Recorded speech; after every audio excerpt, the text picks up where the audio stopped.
Fashion trends come and go. Health trends come and go. Design trends come and go. But you have to hear this. This is so important.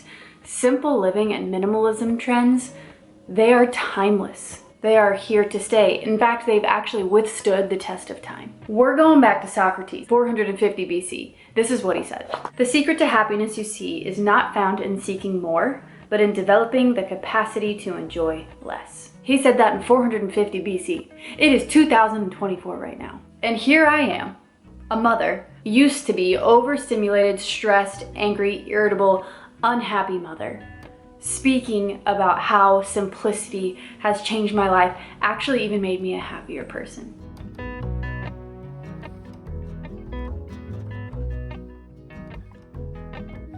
Hi, my name is Margaret, and today I'm going to be sharing with you 7 toxic habits, likely your toxic habits too, that I quit and let go of in order to simplify my life and become a happier person. Okay, number 1, being lazy in the morning. First point, I had an insanely toxic habit, especially with young children, to just be lazy in the morning and say, I can get to that later. Turns out when you have kids, you honestly can never get to things later. You can try really, really hard. You can have high hopes, but the reality is that there's always going to be something right there that you need to care for, that you need to do. So if I don't, 1, make my bed in the morning, 2, put the dishes away, and 3, start 1 load of laundry, that will never get done. It will pile up till the end of the day, thus making the end of the day very stressful, very difficult on me, thus making the following morning even harder to start. But you know why I didn't have this habit for so long? Is because I tried to make my morning routine way too difficult. Everybody knows that you need a good morning routine, but honestly, nobody's saying this and it needs to be said. You need a very simple, very reliable morning routine. 3 things, that's it, that's all you can do. Sometimes getting dressed isn't even on it because of how important these other things are, okay? Number 1, I have to make my bed. Otherwise, at the end of the day, my room is just a mess and I don't feel like relaxing and it doesn't calm me down. 2, I have to put the dishes away. We are always eating at home. We are using lots of plates, lots of cups, and I just can't stand, although it happens when I don't do this, dishes piling up. It is such a visual clutter eyesore, it's awful. So I have to get rid of that. Number 3, there's 5 of us. There are 4 boys and 1 of me. So I need to do a lot of laundry. I need to be on top of it. Otherwise there's clothes everywhere. Again, making my space cluttered. So if I want to create a calm, peaceful space, I got to do these things. I can't be lazy. It's easy. It's maintainable. Okay, I have to do this appreciation segment really quickly. I get asked about these curtains a lot. They're from Curtarra. They actually gifted them to us. So because of that, I want to share them with you. They're an incredible company. They make affordable curtains. They get your dimensions. They do everything for you and then they ship it. These curtains, I get comments on them every time someone comes into my apartment. They absolutely elevated our room, turned it into like a luxurious bedroom. I've never had anything like this before. This beautiful fabric that's, look at this. It's natural, it's linen-y, but it's also luxurious. Let me give you a full view of these windows. It's just worth mentioning. If you guys need curtains, they're a fabulous option. I love them and I'm so grateful for them. Number 2, making a purchase without writing it down first. Toxic habit that honestly led to so much clutter, so much stress, a lot of friction in my brain, not to mention how insanely easy it is to just purchase something with a click of a button these days. That's not on our side, but you know what is on our side? Lists. Another timeless thing, and this is the solution to that toxic habit. I write a list down with my wants on one side, with my needs on the other side. Needs would be toilet paper, new toothbrush, paper towels, socks for the boys, things like that. My wants list are things like extra homeschool things or a shirt that maybe doesn't have a lot of stains on it. I can wear the stained shirt, but this is a want, it's not a need. You know what I'm saying? Catch my drift? If you want to live a simplified and happier life, you have to believe this. Less is more. Buying more things is not gonna make you happy, I promise. So, easy solution, create a list. Wants on one side, needs on the other. Should help you immensely.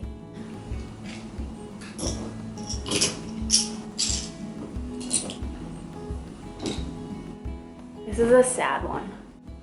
I'm not crying, you see the puffiness under my eyes? I didn't sleep last night. Every single member of our family was in our bed. Okay, but here we go, on to number 3. Jealousy, you guys.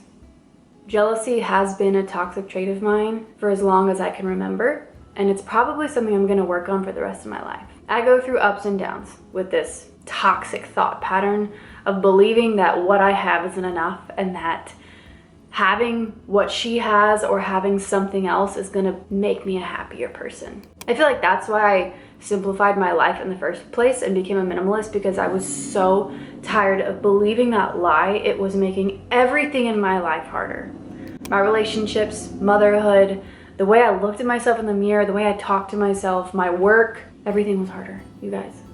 And this tiny, amazing shift, skill, art has dramatically helped me get rid of this toxic habit. And when it comes, I know exactly how to make it go away again. Gratitude.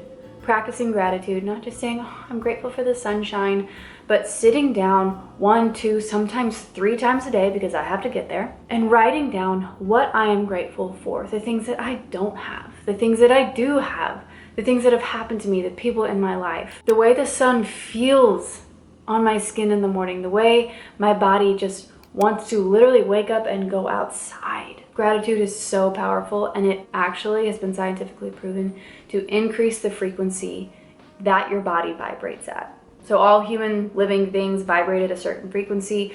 Up here, the healing frequencies, love, gratitude, enlightenment. Down here, fear, jealousy, hatred. Frequencies that put our body in harm's way. It's amazing, you guys. This is a teeny tiny little habit that can drastically change your life and the way you see everything in the world. I hate jealousy. I hate what it does to me. I hate what it did to my life for so long. I'm so grateful for gratitude. That's the line of the century. Grateful for gratitude. I could go on and on when it comes to gratitude, but I think you guys get the gist. Just start simple. And say write it down or say it out loud. Don't just think it. Put it into words. Put it into writing. Next toxic habit. This is fun talking about all my toxic habits and tendencies. Yikes, kind of hurts my soul. Toxic habit number 4, staying inside. This is an easy one, you guys. The answer, go outside. Schedule it, make it fun, do things you love. See a garden, go visit the zoo, go on a hike with one of your best friends. Sit outside on a patio, or go somewhere where you can just be in awe. Go somewhere where you see the entire sky, or you see the skyline back there. Put yourself in a position where you can say, wow, life's not about me. That's the beauty that happens when you're outside. You slow down and you see and realize that there's a bigger picture happening here. Plan it every single day. Do it and change your life. Changed mine.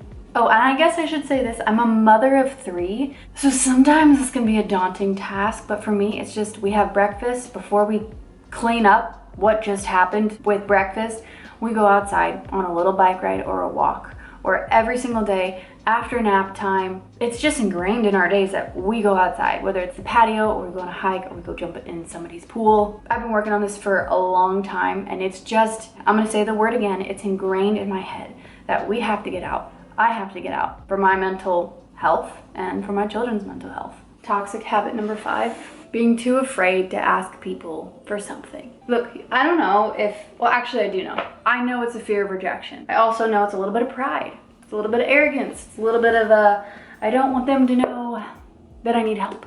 I want them to think that I've got it all together. There's a lot there to unpack in myself, and I know in everybody. Be gentle with yourself when you do that. But honestly, people want to help. And I know that because I want to help people that I love. That's how I got out of this mindset and was able to shift it. Knowing that when this person calls me or when this person says, can you come over? Can you take my kids? I will say yes without a doubt in my mind that that's exactly what I want to do. I want to show this person love. I want to take care of them. I feel that in my soul. I do. I want to love on somebody. And in turn, I have to believe that people want to love on me. And I have to believe that if I'm wrong about that person, that will come to fruition. I will figure it out and I'll deal with that when it comes. But I'll never know unless I try. right? Odds are the people that are in your circle that have been there for a long time, they want to love and they want to help you. I'm saying this to myself. I'm also saying it to so many people because I know I'm not alone. Don't be afraid to ask somebody for something. With that being said, don't just take and take and take, okay? That makes it very hard for people to serve you. Say thank you. Also, please, for the love of all things good, make sure you say thank you. My baby loves to just destroy these bookshelves. I don't even know why I fix it every day, but here I am, fixing it.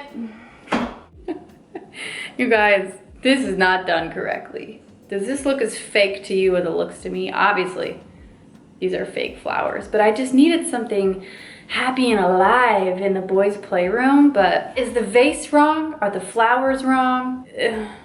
Help.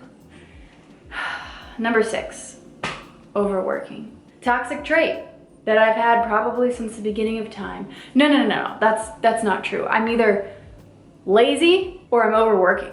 My goal in life is to find this balance in between where I know how to rest well, I know how to relax, but I know how to work diligently. Okay, you know what helps me? You know what the solution is here, you guys?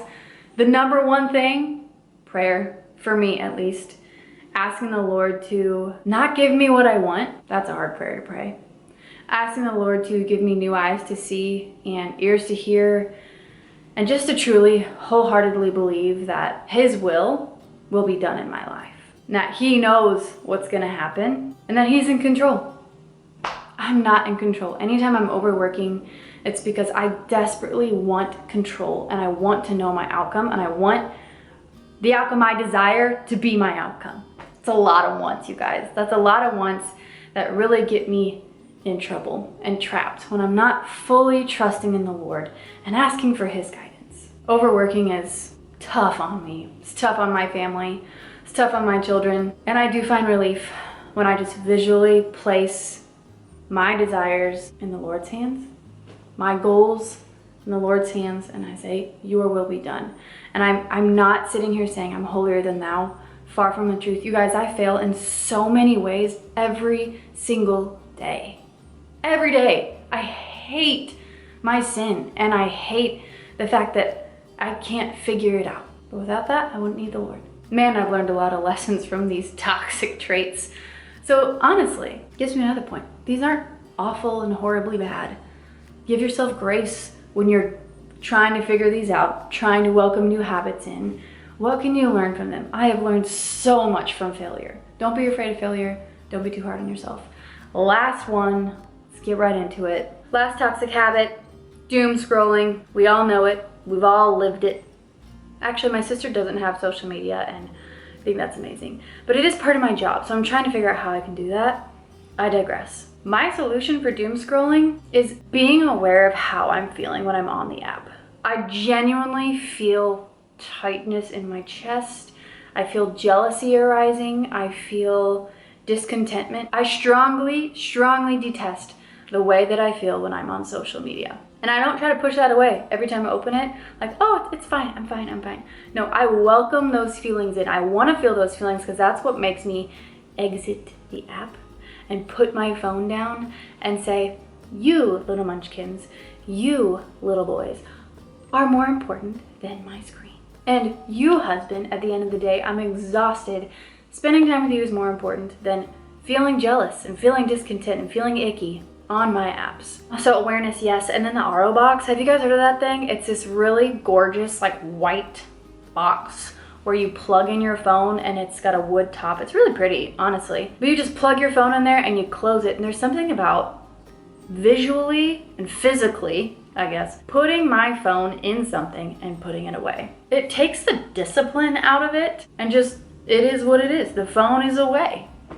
I don't have to have this like mental strength. Don't touch the phone, don't scroll. So the problem really is that all of us know simple living is the way to go, right? But how do we actually do it? I hope this helped you. I hope it gave you some ideas, at least just to know you don't have to feel bad. You can move forward though. I'll see you guys in my next video.